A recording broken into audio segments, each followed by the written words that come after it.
वैष्णव जन तो तेने कहिए जे पीड़ पराई जाने रे पर दुखे उपकार करे तो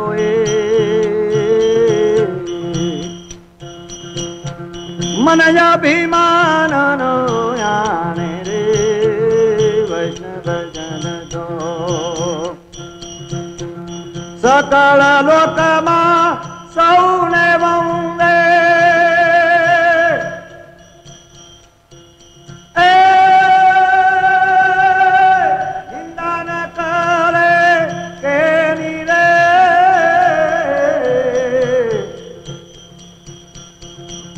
वाच काज मना निजल राखे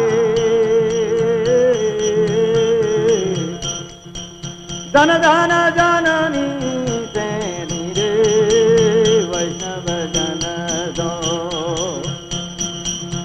समदृष्टि ने कृष्ण त्यागी परस्त्री जैने मातरे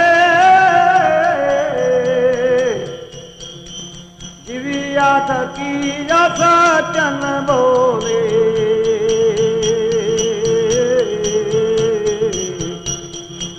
पर धन न जादे हाथ रे वैष्णव जन दो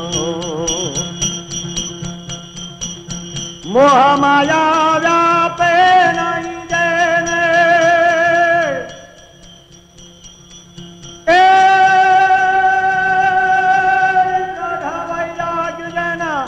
मन मारे राम नाम सुरे ताली लागी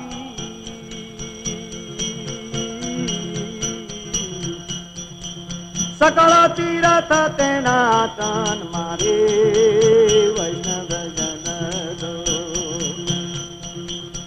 वन लोभी ने कपट रहित भे काम चौधरी वाया रे पणे नरसैयो तेनु दर्शन करता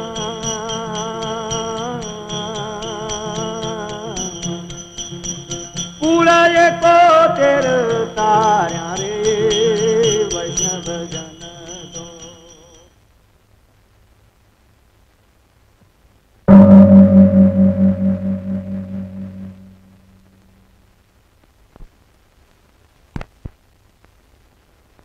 उत्तरं यत्समुद्रस्य हिमाद्रेश्चैव दक्षिणम् वर्षं तद्भारतं नाम द्वारती यत्र सन्ततिः. The country that lies north of the ocean and south of the snowy mountains is called Bharatvarsha. In this ancient land, from time immemorial, the eternal snows of the Himalayas, wrapped in deep meditation, have formed a part of the life of the people, bound by a sacred thread of common heritage.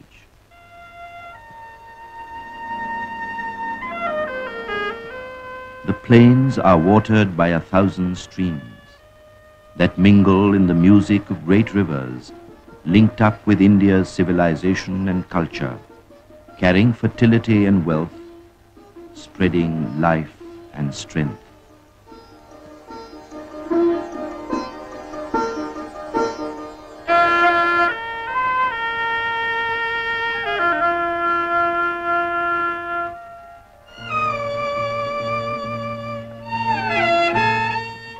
Traversed by green and fertile hills, blossoming trees bright with orchard gleams, and fields of waving corn, touched by the golden rays in the east, India is bounded on three sides by the palm-clad seashores, chanting to the tune of the ocean waves.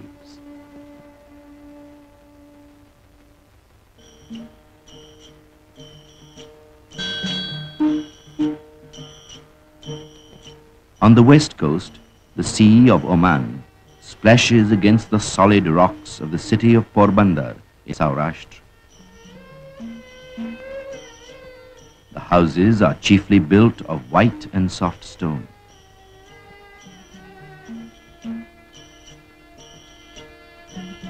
The distant Barda hills keep guard over the white city, otherwise known as Sudamapuri.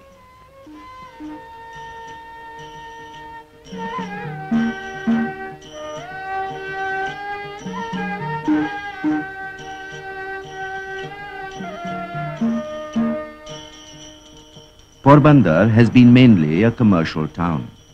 An enterprising and sturdy people have traded from remote antiquity with lands beyond the seas, Arabia and Africa. The town was the ancestral home of the Gandhis, who belonged to the Vaishnav cult.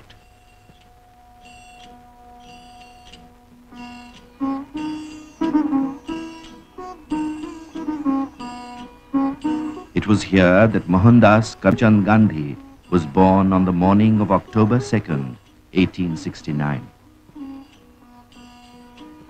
This house is associated with an incident which instilled the spirit of Satyagraha in Mohan's blood. The Gandhi family played an important part in the political life of the state. Uttam Chand Gandhi, Mohan's grandfather, was the Diwan of Porbandar. Being a staunch believer in the purity of justice, once he had a tussle with the regent for sheltering an innocent grocer. The soldiers of the state shelled his house. With a firm determination to sacrifice himself and the members of his family at the altar of justice, he remained undaunted, praying to God.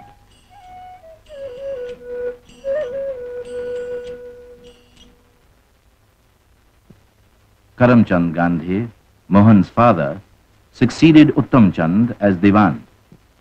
Karamchand, like his father, was a man of principle and loved virtue more than wealth.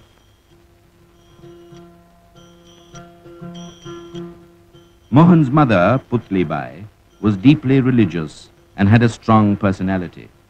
She would take the hardest vows without flinching. Her influence, more than any other, molded the character of Mohan. At the age of 6, Mohan was sent to school close to his house. As a student, he was mediocre but punctual. While he was very gentle and playful, he was obstinate. In this small room, his books and his lessons were his sole companions.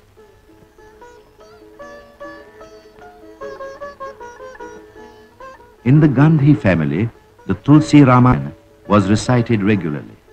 Mohan was taught by Rambha, his nurse, to repeat the name of Ram as a remedy for his fear of ghosts. That laid the foundation of his deep devotion to Ram.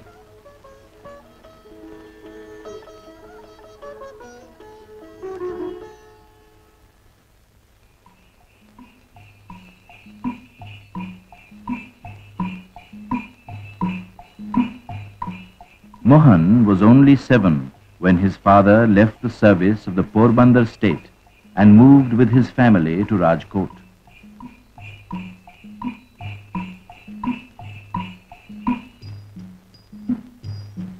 Karamchand Gandhi was soon appointed the Diwan of the state.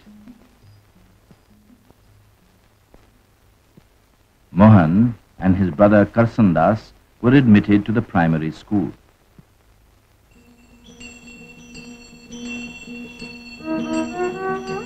Once an itinerant showman came to their place.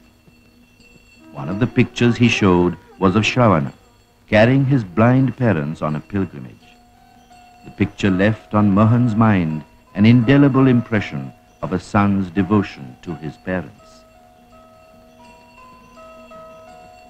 Just about this time, he happened to see the play Harish Chandra, which inspired him to follow truth and go through all ordeals for its sake.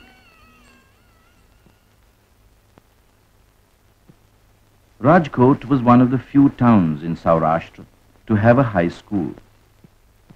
Young Mohan entered the Kathiawar High School when he was 12.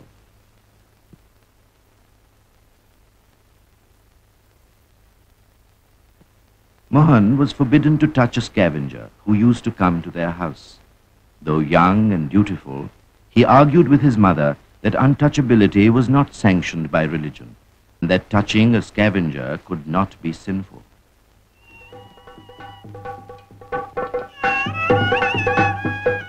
At the early age of 13, Mohan was married to Kasturbai, of the same age, at Porbandar. Soon he assumed the authority of a husband.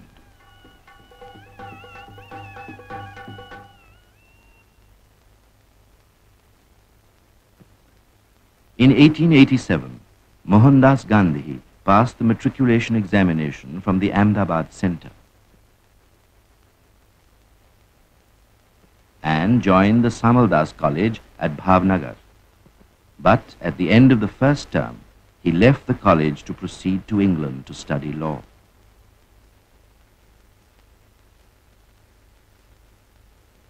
Lakshmidas, his brother, arranged for funds to send him abroad. Mother consented only after Mohandas took an oath not to touch wine, women, and meat. This oath saved him from many pitfalls in London.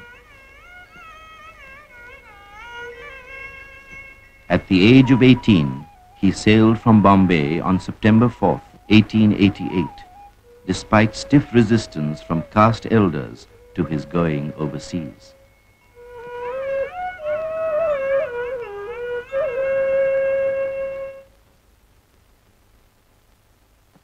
On his arrival in London, Mohandas found everything strange around him. He almost starved himself as he found the vegetarian food tasteless, yet he remained true to his vow. He went in for well-tailored suits and took lessons in dancing and music to become an English gentleman. Mohandas Gandhi joined the Inner Temple to qualify as a barrister on November 6, 1888.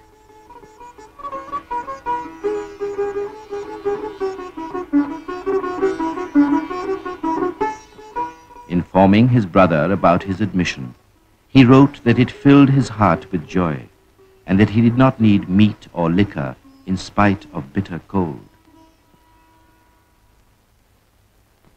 The aspirant, after being an English gentleman, chose to convert himself into a serious student and framed his own timetable to the minute. He invested much money in textbooks, studied them with unflagging interest, and he read Roman law in Latin.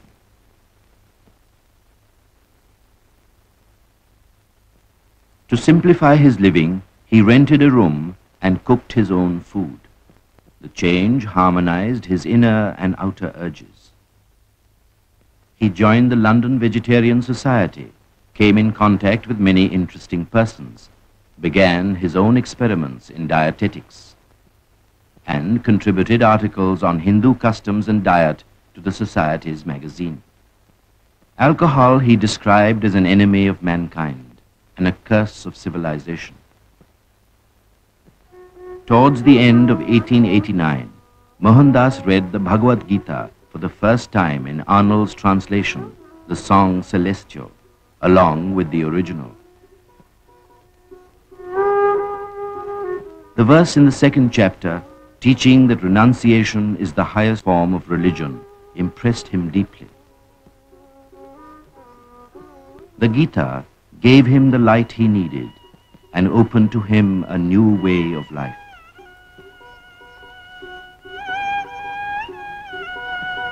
At the instance of a friend, Mohandas read the Bible. He liked the New Testament, and the Sermon on the Mount went straight to his heart.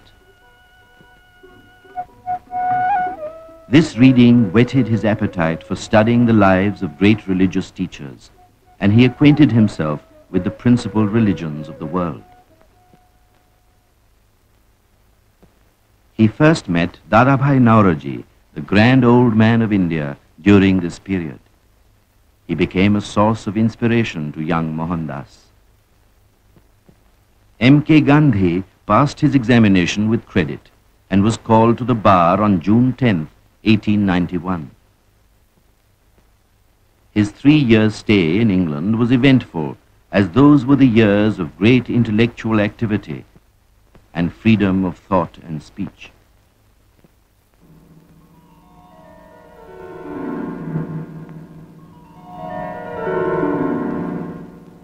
The sea was stormy on July 5th when barrister Mohandas Gandhi landed at Bombay. The joy of homecoming was turned into boundless grief for him. She, whom he was so eager to meet, his beloved mother, had passed away.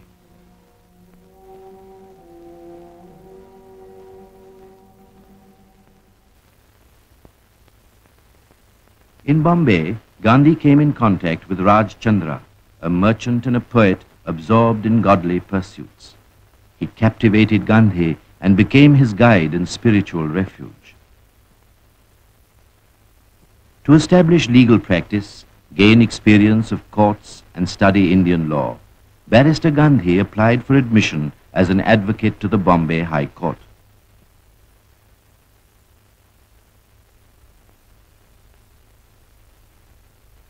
Not finding enough work, disappointed, he soon left for Rajkot.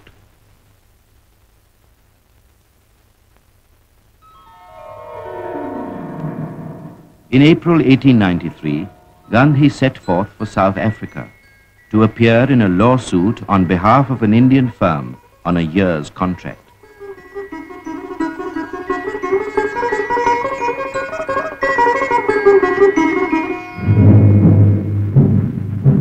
After a month's journey, he landed at Durban.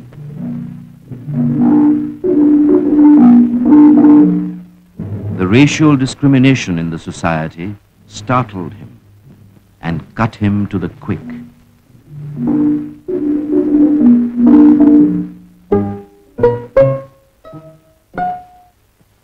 When the coolie barrister, as he was called, appeared in the Durban court, he was ordered to remove his turban. Gandhi felt insulted, demurred, and left. The press described him as an unwelcome visitor. As a victim of the Calabar, he received thrashings and suffered grave insults, but yet he refused to sue the white assailants for personal grievances. During his stay in South Africa, the spiritual urge within him became a living force. He studied different faiths and practiced self-restraint. Tolstoy's "The Kingdom of God is Within You" overwhelmed him.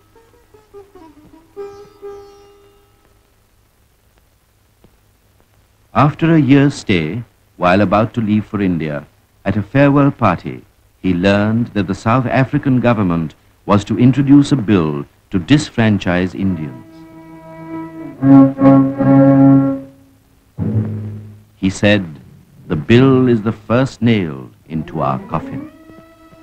He took up the cause of his disinherited countrymen. Thus began the long battle against race prejudice. Gandhi subordinated his legal career to public work and drew up a petition, the first ever sent by Indians to a South African legislature, demanding the retention of the right to franchise. The agitation infused a new life into the community. South Africa became the land of his adoption. Along with his colleagues, Gandhi founded the Natal Indian Congress to remove the hardships of the Indians and to promote harmony between them and the Europeans.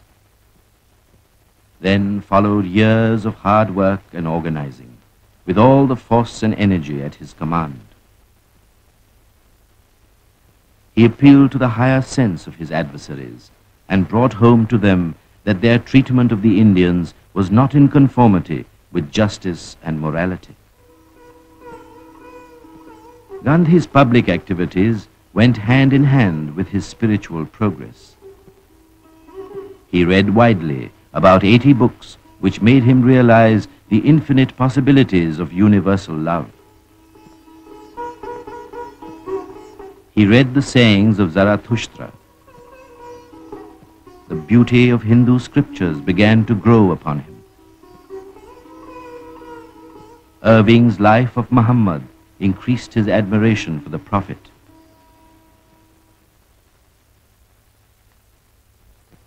The Indians commissioned Gandhi to lay their grievances before public men and public bodies in India. On June 5, 1896, he sailed home, carrying great responsibilities at the young age of 26. Gandhi visited the principal centers of political life in India.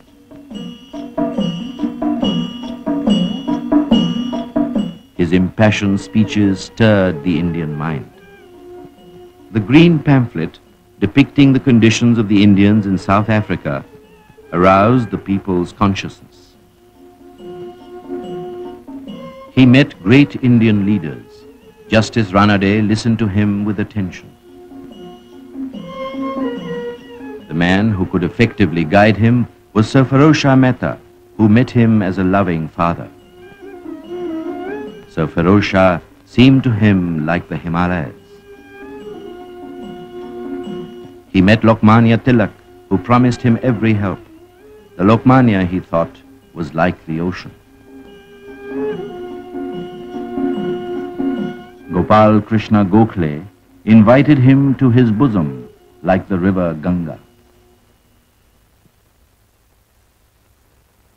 In response to an urgent cable from Natal, Gandhi left India with Kasturbai on November 28, 1896. On reaching the port of Durban, the ship was put in quarantine because of the white residents' agitation for the repatriation of the Indians.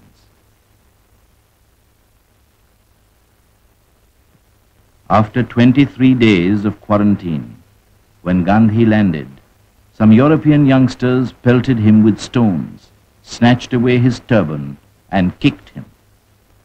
Even then, his heart did not arraign his assailants. Though he declined to prosecute them, the incident fanned the flame of prejudice against the Indians. Bills imposing stringent restrictions on Indian trade and immigration were introduced by the South African government. Gandhi sought help from leading men in India and England to create public opinion against the disabilities of the Indians in Natal.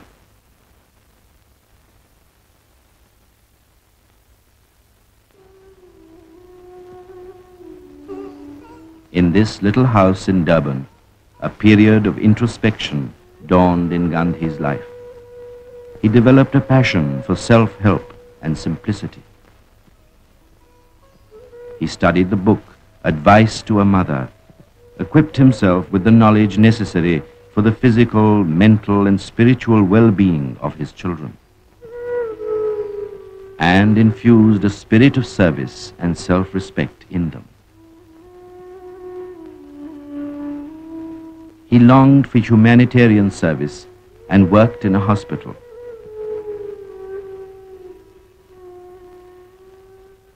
When a leper came to his door, Gandhi offered him shelter, dressed his wounds, and looked after him.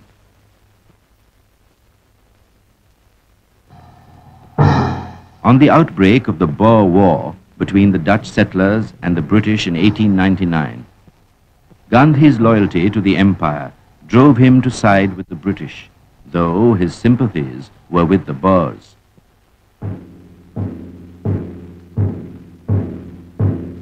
He organized an Indian ambulance corps, and left for the front.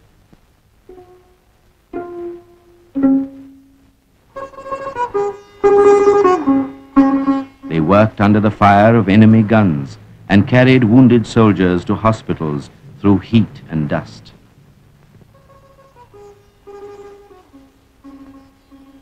The humble work of the sons of the empire was applauded, and they were awarded the War Medal.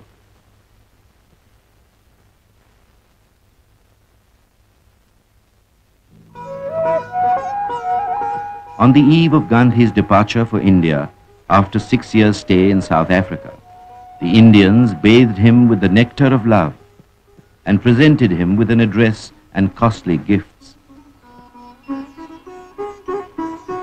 The gifts agitated him deeply.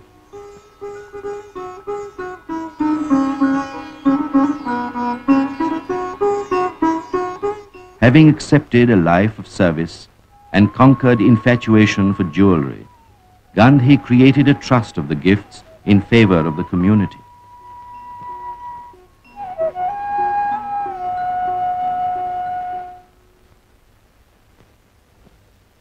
On his return to India in 1901, Gandhi reached Calcutta to pay his first visit to the Indian National Congress, moved a resolution on the conditions of the Indians in South Africa, and pleaded for India's active sympathy.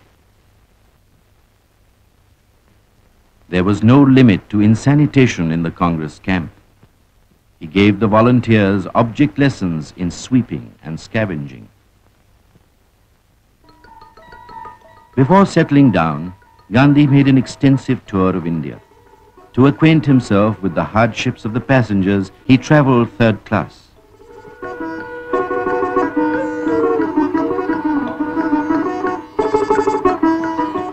Gandhi informed Gokhale that he had opened an office in Bombay. Just when he seemed to be settling down, he received an unexpected cable from South Africa and returned to Natal at the call of his countrymen. Realizing that he must remain in Transvaal and fight the battle through, he set up his office in Johannesburg. He was enrolled as an attorney of the Supreme Court. The spirit of sacrifice gradually grew stronger and changed his mode of life. The Gita became an infallible guide of conduct. Aparigraha, non-possession, and samabhava, equability, presupposed a change of heart, a change of attitude for Gandhi. In a letter to his brother, he explained how his life was becoming truth intoxicated and declared his intention to renounce his worldly possessions and to utilize his savings for the community. Seeking to purify his physical self, he read treatises on nature cure. His dislike for medicine steadily increased, and he fasted and experimented in dietetics. He had great faith in earth treatment and applied the mud poultice to ailing patients. He wrote Guide to Health to help the people to keep the temple of the spirit, the human body, in a fit condition. He believed that perfect health can be attained by living in obedience to the laws of God. Gandhi felt the need of a journal specially devoted to the cause of the Indians. In June 1903, the weekly Indian Opinion was launched in 4 languages. Week after week, Gandhi poured out his soul in its columns.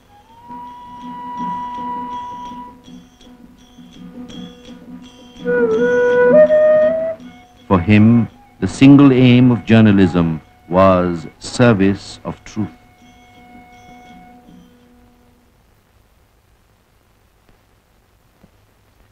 During a journey, he became absorbed in the perusal of Ruskin's Unto This Last, which teaches that men can be happy only if they obey the moral law. he discovered some of his deepest convictions reflected in the book, which brought about an instantaneous and practical transformation in his life. Later, he paraphrased the book, entitling it Sarvodaya, the welfare of all, and maintained that if every Indian stuck to truth, Swaraj will come of its own accord. Convinced that the life of labor is a life worth living, Gandhi bought a fruit orchard at Phoenix.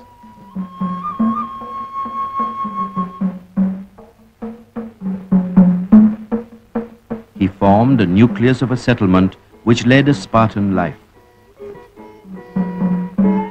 The colony was self-supporting, and the material requirements of life were reduced to a minimum.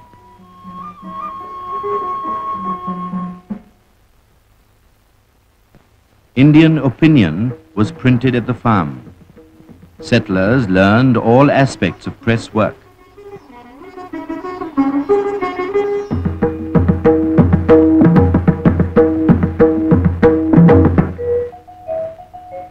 Hand power was preferred to mechanical power.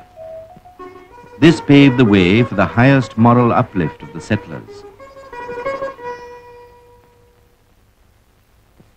Gandhi kept a close track of events in India. He advocated the abolition of the salt tax, called for united opposition to Bengal's partition, supported the boycott of British goods, and hailed the Swadeshi movement. He emphasized the need for communal harmony, commended the adoption of Vande Mataram as India's national anthem, and of Hindustani as a common language for achieving nationhood. He supported the demand for home rule in the name of justice and humanity.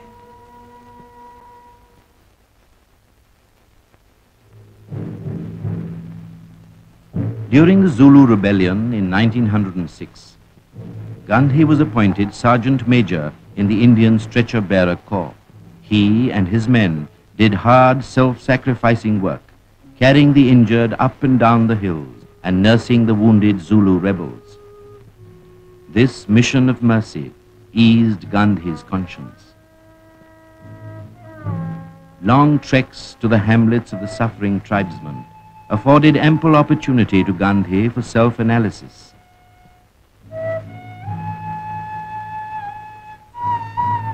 He clearly saw that an aspirant after a life devoted to service must accept poverty as a constant companion and observe celibacy, for one cannot follow both the flesh and the spirit.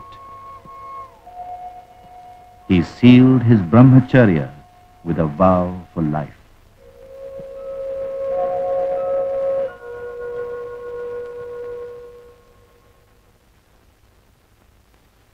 On return from the war, Gandhi was dismayed to find that the Transvaal government had introduced an ordinance compelling all Asians to take out a certificate of registration.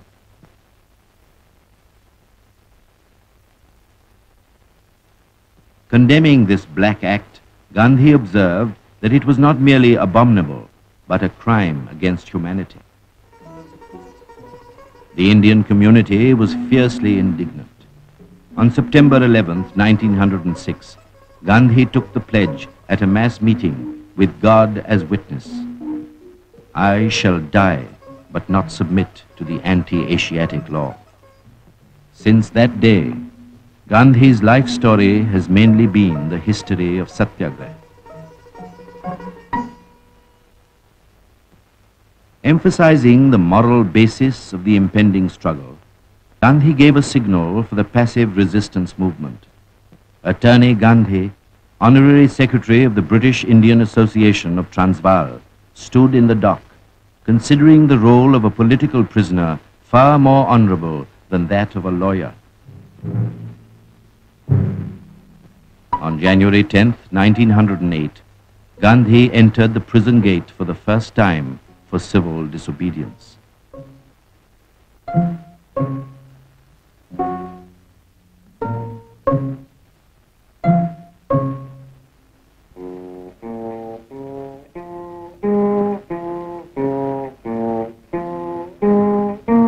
He donned a convict's clothes and ate jail rations. Believing that whoever has a taste for reading good books is able to bear loneliness in any place with great ease, he spent his time in reading. On reading Socrates, he felt that Indians should learn to live and die like Socrates, the great Satyagrahi.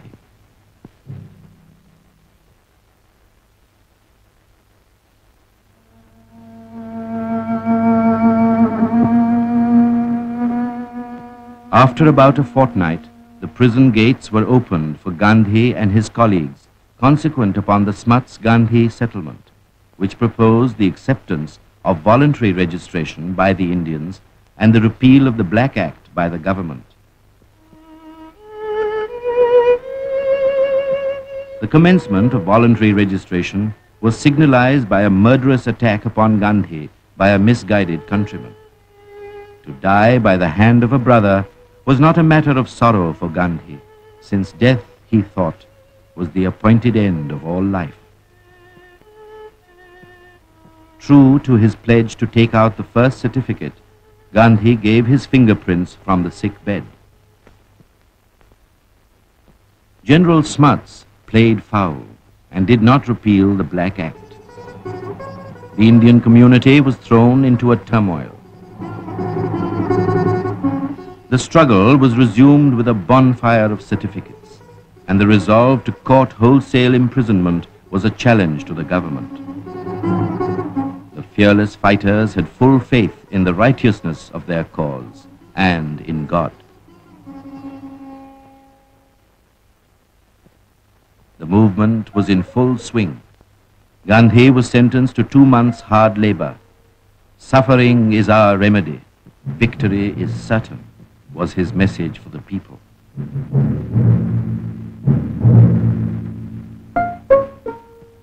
In prison, he volunteered to do scavenging.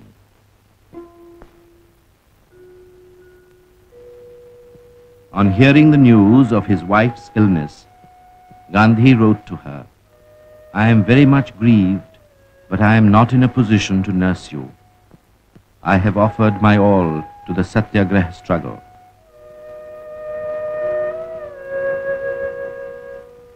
If death comes to you, you should depart with faith in God, as in Satyagraha. Life or death does not make any difference."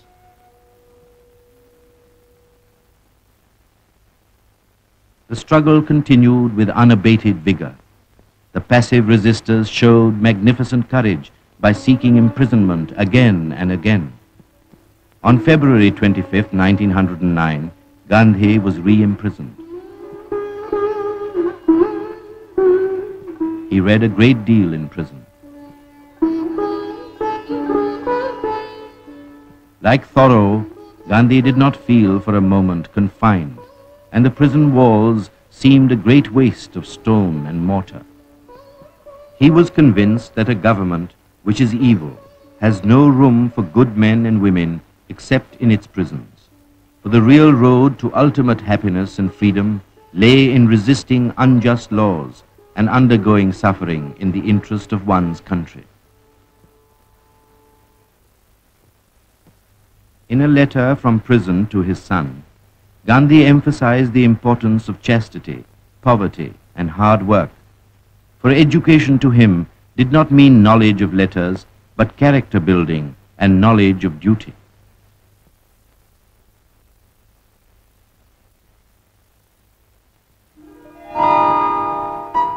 While on deputation in England, Gandhi acquainted Count Leo Tolstoy, who had long been interested in India, with the civil disobedience movement in Transvaal, which, if successful, was likely to serve as an example to the downtrodden millions in India and the world.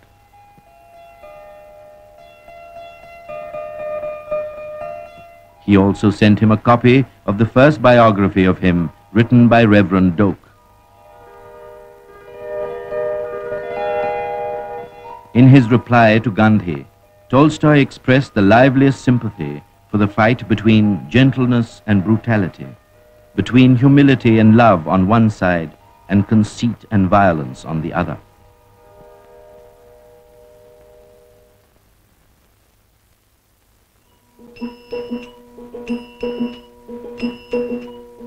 On his return voyage on board the Kildonian castle, Gandhi worked day and night on his 30,000-word book, Hind Swaraj, Indian Home Rule, containing the quintessence of his ideas.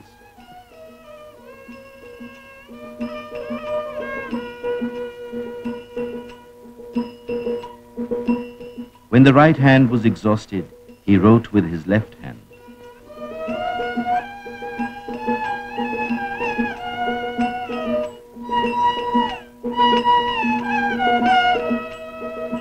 Condemning modern civilization, which is purely material, he wrote that East and West can really meet when the West has thrown overboard modern civilization almost in its entirety.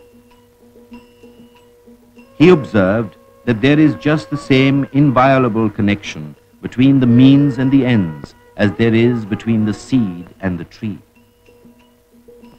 Advocating the use of truth force against brute force for the attainment of Swaraj, which meant self-rule or self-control, he declared that his life henceforth would be dedicated to its attainment. Sending the booklet to Tolstoy, Gandhi asked for his criticism. Tolstoy thought the question treated in the book was of the greatest importance for the whole of humanity. Reverend Doak's biography of Gandhi gave Tolstoy an opportunity to understand him better. 2 months before his death, the Russian sage wrote to Gandhi that non-resistance is nothing else but the discipline of love undeformed by false interpretations. Passive resistance in Transvaal seemed to him the most fundamental work in which not only the Christians but all the peoples of the world must participate. Gandhi's dream of developing a community of satyagrahis, living a new and simple life in rural surroundings, took final shape on a farm near Johannesburg, named after Tolstoy. Gandhi espoused poverty, made further changes in his mode of living, and maintained a regular diary of his daily activities and expenses.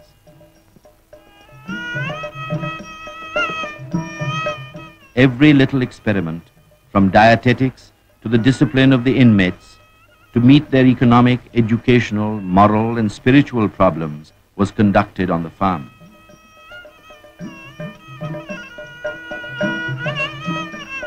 The inmates imbibed the lesson of mutual service, courtesy, and industry.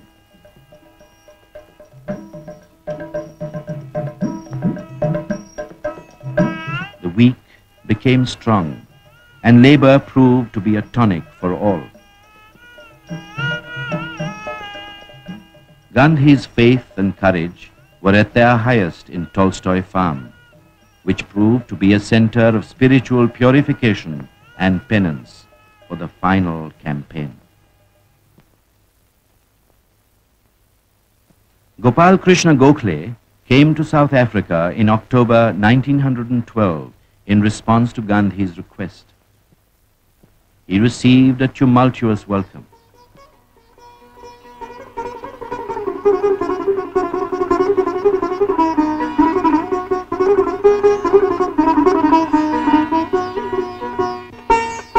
From the moment of his landing, Gandhi acted as his secretary and personal attendant.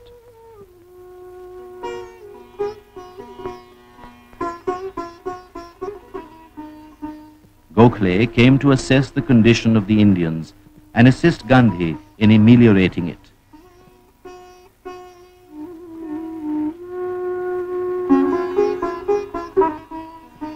His message to the Indians was, if you have to resume your struggle, the civilized world will wish you success.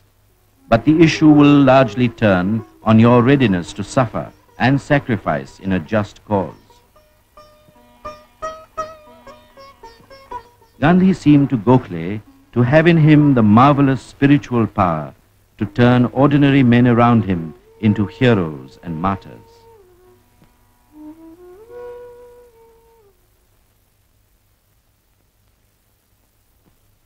On the passing of the Immigration Bill, a fresh grievance arose, and Gandhi said, "Once more into the breach, my friends." In October 1913, hundreds of Indians, men and women with children in their arms, thronged Newcastle to march to Transvaal as a protest against the £3 tax levied on their freedom. They possessed no worldly goods. They had only the sky as their roof. But they had great faith in their leader, who shared their daily hardships, nursed the sick, and fed the hungry. The soldiers of Satyagraha offered prayers and began the epic march in the name of God.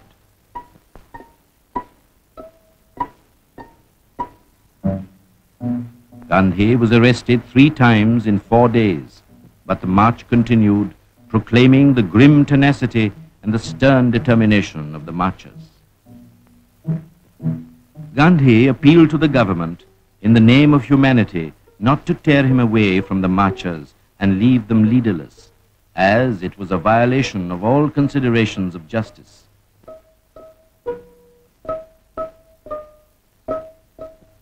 Gandhi was sentenced to 12 months' rigorous imprisonment on 4 counts.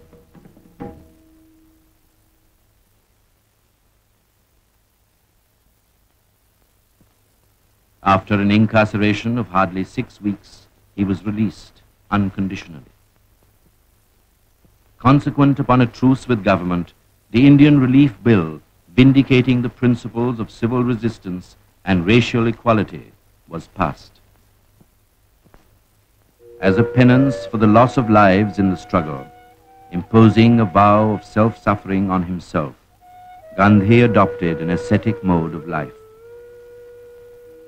On the triumphant end of the Satyagraha struggle, Gandhi observed, "Satyagraha is a priceless weapon, and those who wield it are strangers to disappointment or defeat." Gandhi felt that his mission in South Africa was over. He had spent 21 years there, sharing to the full the joys and sorrows of human experience, and had realized his vocation in life. He sailed for England on July 18, 1914, along with Kasturbai, on his way back to India. War was declared on August 4th.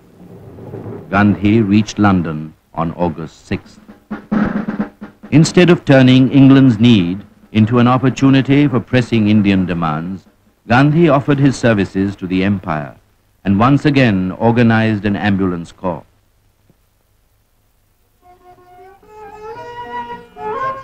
Owing to a deterioration in his health, Gandhi sailed for India on December 19th, with the hope that the connection between India and England might be a source of spiritual comfort to the whole world.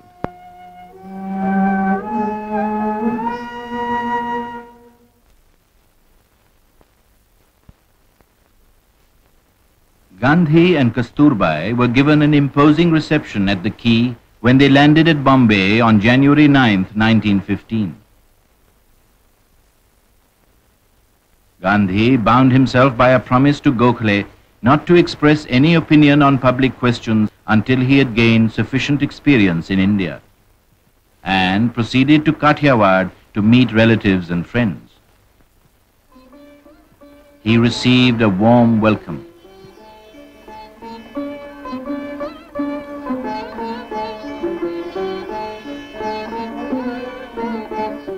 People spontaneously addressed him as Mahatma, the great soul.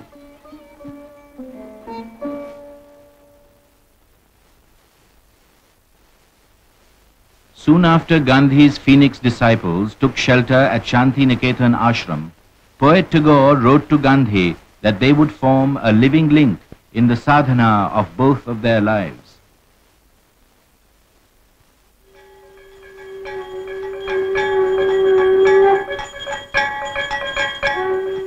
On their arrival at Shantiniketan to meet the Phoenix family, Gandhi and Kasturbai were honored in the traditional manner.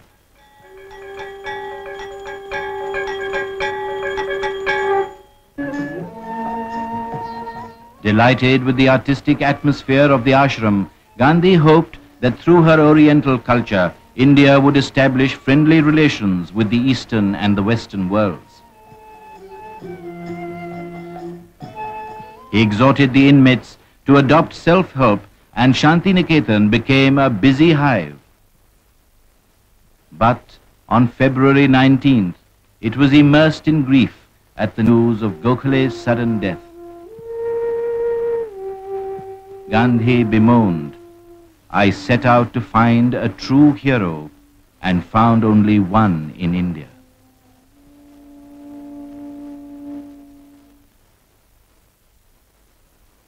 The Kumbh fair at Hardwar attracted many pilgrims. Gandhi too attended the fair, not with the sentiments of a pilgrim, but as a volunteer to do sanitation work. As an act of self-denial, here he pledged himself to limit his diet to 5 items and not to eat after sunset.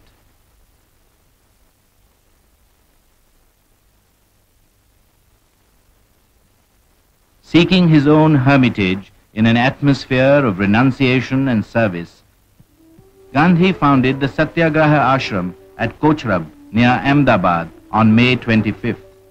With 25 inmates bound by vows of truth and celibacy, non-violence and non-possession, Swadeshi, Khadi, and the removal of untouchability. Soon, difficulty arose over the use of the well on the admission of an untouchable family as inmates of the ashram. Gandhi was put to the test, but gradually the storm passed away. Untouchability was shaken to its foundation. In 1917, Gandhi found a congenial task in the service of the oppressed peasants on the indigo plantation of Champaran in North Bihar.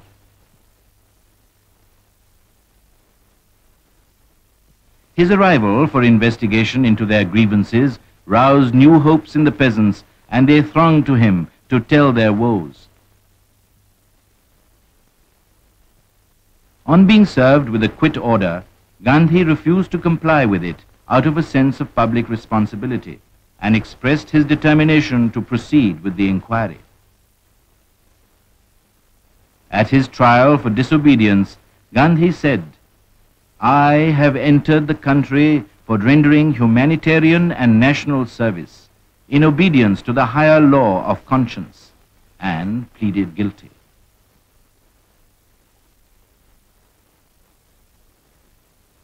The compulsory growing of indigo was abolished on the recommendation of the inquiry committee. The century-old stain of indigo was washed away, and the country had its first object lesson in individual civil disobedience. In the middle of 1917, on the outbreak of the plague in Kochrab village, Gandhi shifted his ashram to the bank of the river Sabarmati.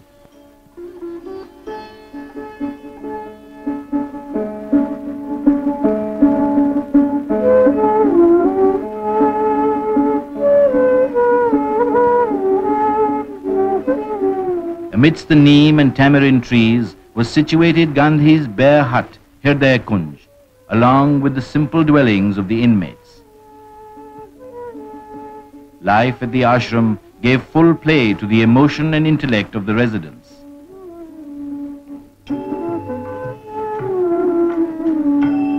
There were gardens to till and cows to tend.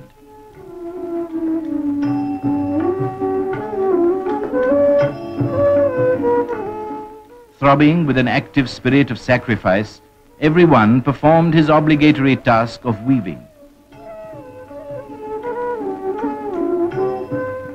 As evening fell, the inmates congregated pay their respect to the different faiths of the world at the sanctuary. The four directions were its walls, and the canopy of the sky its dome. The sermons of Gandhi and the hymns of the Gita created a spirit of peace and love. In this community, where work was prayer and prayer love, Gandhi's personality was fully reflected.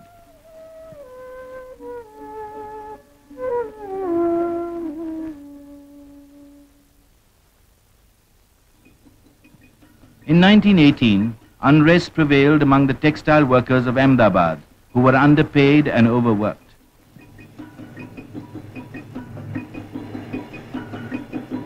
Gandhi espoused their cause, conducted a peaceful strike, and exhorted the workers to abide by their pledge never to resort to violence. The strike situation began to grow critical. 20 days passed by. Hunger had its effect on the strikers, and they began flagging. Gandhi spontaneously announced, "I will not touch any food." 3 days after the fast commenced, the mill owners accepted arbitration, and without any ill will, the righteous struggle achieved its end.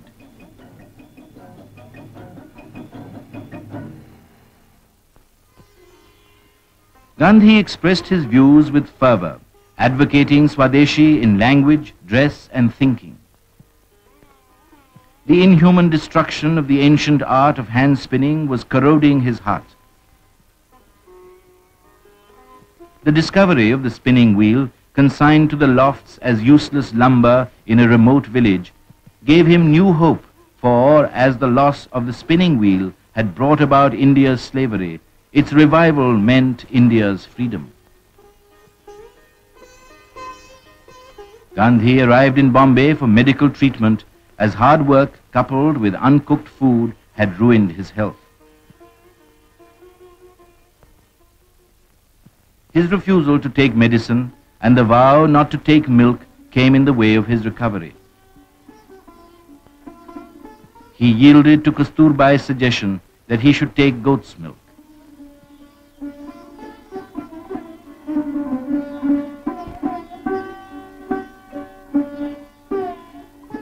During the convalescent period at Mani Bhavan, he learnt and practiced spinning, and the wheel hummed merrily in his room, spinning peace, goodwill, and love in every revolution.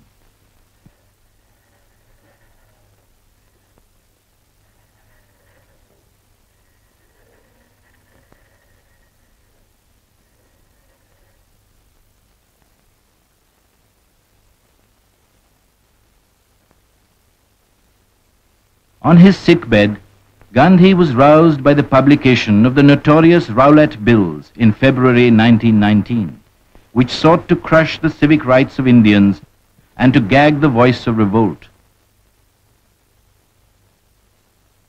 A wave of anger greeted the bills all over India. Describing them as aggravated symptoms of a deep-seated disease in the ruling class, Gandhi informed the Viceroy about his desire to offer civil disobedience in protest. In spite of the united opposition of all elected Indian members, on March 18, the Black Bills were pushed through and became law. At Gandhi's call, the country observed April 6th as a day of humiliation and prayer. Vast multitudes united into common action solemnly affirmed their resolve to disobey the bills and refrain from violence to life, person, or property. True to the pledge, prohibited literature consistent with Satyagraha was selected. Gandhi went round the city to sell the prohibited literature, and the movement was inaugurated. At a Satyagraha demonstration, Gandhi emphasized the importance of sacrifice for the eternal ideals of justice and liberty. For no nation had ever risen without being purified through the fire of suffering. To defy the Indian Press Act, Gandhi published the weekly Satyagrahi, in which he expressed his opinions unhampered by any other consideration than that of his own conscience. The country was astir. There was an orgy of arrests and convictions. On Sunday, April 13th, Brigadier General Dyer marched with his armed force through the tortuous, torrid streets and mazy lanes of Amritsar. He entered Jallianwala Bagh in the heart of the city by the narrow entrance with a firm determination to do all men to death. Debouching from the passage, he ordered the troops to fire upon the seething mass of humanity gathered for a peaceful meeting. The Bagh suddenly resounded with bullet fire, carrying death and destruction among the unarmed, unwarned people.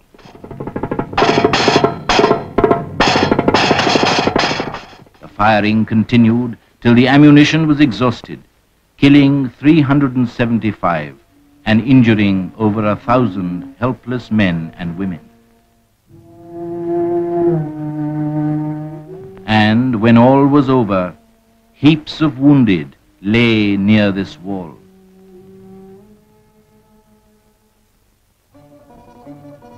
The massacre and the terrible indignity of the martial law, inflicting the humiliating punishment of making people crawl on their bellies, and the public flogging of innocent victims shocked Gandhi.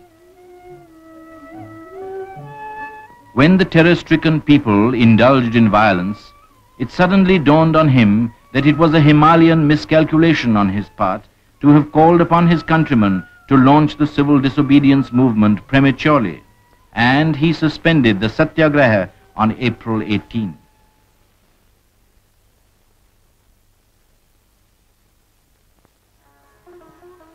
The weeklies, Navjivan and Young India, were launched by Gandhi to expound the meaning of Satyagraha and Swadeshi. They soon reached the farthest corners of India and put heart into the people. The Amritsar Congress, held in December 1919, under the presidentship of Motilal Nehru, adopted Gandhi's gospel of Swaraj through Swadeshi and his plea for the revival of the age-old cottage industries as India's prosperity was founded on the plough and the spinning wheel.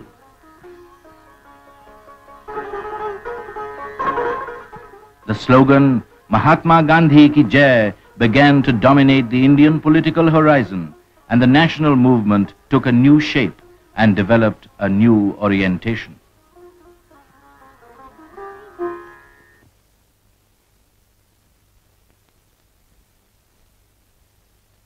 The spinning wheel, Gandhi said, is a national necessity.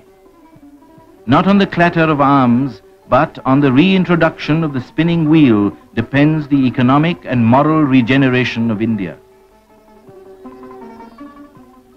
Slowly, the music of one of the most ancient of India's machines once more permeated society.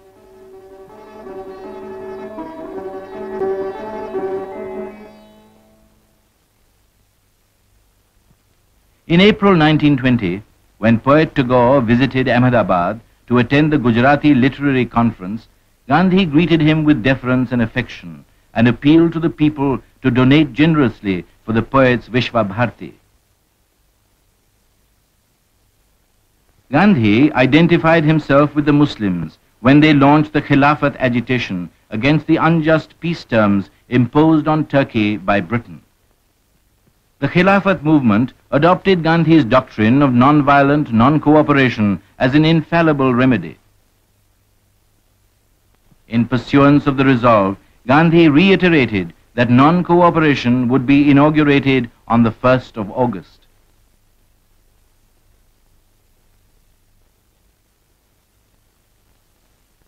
At 12:40 in the night that very day, Lokmanya Bal Gangadhar Tilak, Gandhi's strongest bulwark, passed away. Lamenting his death, Gandhi observed, "A giant among men has fallen. He will go down to the generations yet unborn as the maker of modern India." No man had preached the gospel of Swaraj with the consistency and insistence of the Lokmanya. On the appointed day, Gandhi gave the signal for the non-cooperation campaign by returning the Kaisar-e-Hind gold medal and the decorations received in South Africa to the Viceroy, for he could retain neither respect nor affection for the government, which was moving from wrong to defend its immorality. India responded to Gandhi's call. People straightened their backs and raised their heads. Schools and colleges were emptied and the courts abandoned.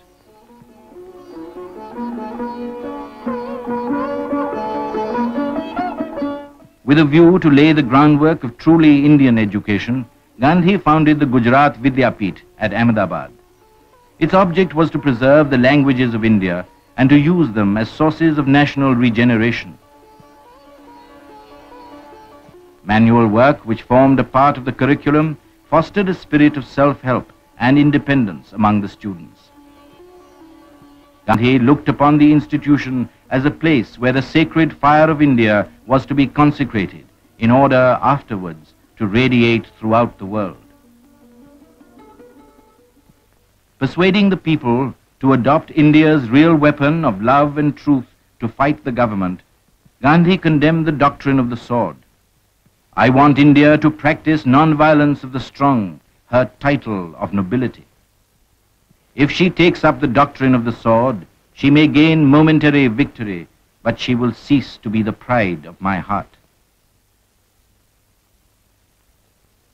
Swaraj was very much in the air and in people's thought when, in December 1920, the Nagpur session of the Congress unanimously approved Gandhi's resolution on the attainment of Swaraj by legitimate and peaceful means within 1 year, and the Constitution, as revised by him, turning the Congress into a mass organization.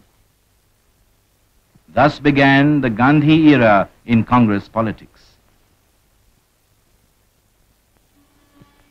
While touring the country incessantly and tirelessly, Gandhi did not lose sight of India's gravest problem, poverty.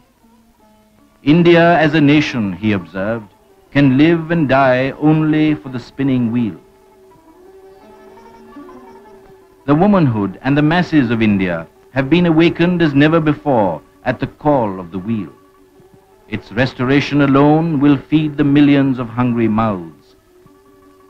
The wasted hours of the nation should be utilized in converting cotton into cloth in our cottages.